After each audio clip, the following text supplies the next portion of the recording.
I walked into the dimly lit restaurant, my heart pounding in sync with the music, anticipation tingling in my veins. She sat there, her back to me, the familiar curve of her shoulder igniting 1,000 memories of whispered secrets and stolen kisses. It was our one-year anniversary, and I had planned for an evening that would sweep us into the next chapter of our lives. As I approached, a man in an expensive suit stood up from the table, his eyes briefly meeting mine with an intensity that knocked the wind out of me. He brushed past, leaving behind the scent of cologne and a thick air of tension. When I slid into the seat across from her, she looked up, her smile not quite reaching her eyes. I reached for her hand, but she pulled back, folding her hands neatly in her lap. "We need to talk," she said, her voice steady but laced with an edge I hadn't heard before. My stomach churned as she leaned in, her words slicing through the noise around us. She revealed, with a calmness that belied the storm brewing in my chest, that she was not who I thought she was.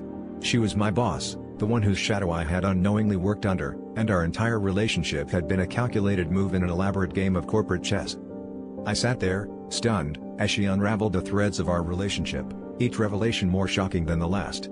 The late nights she claimed to spend with friends had been strategic meetings, the sudden trips were orchestrations in her web of deception.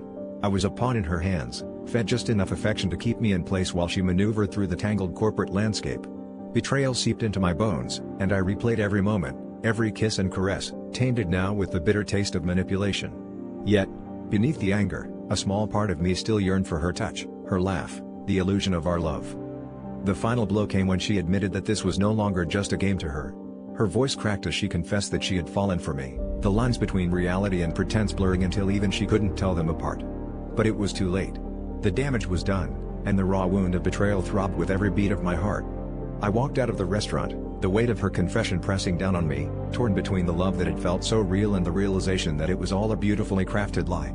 The internal conflict raged on as I stepped into the night, each step echoing with the haunting question of who I truly was without her.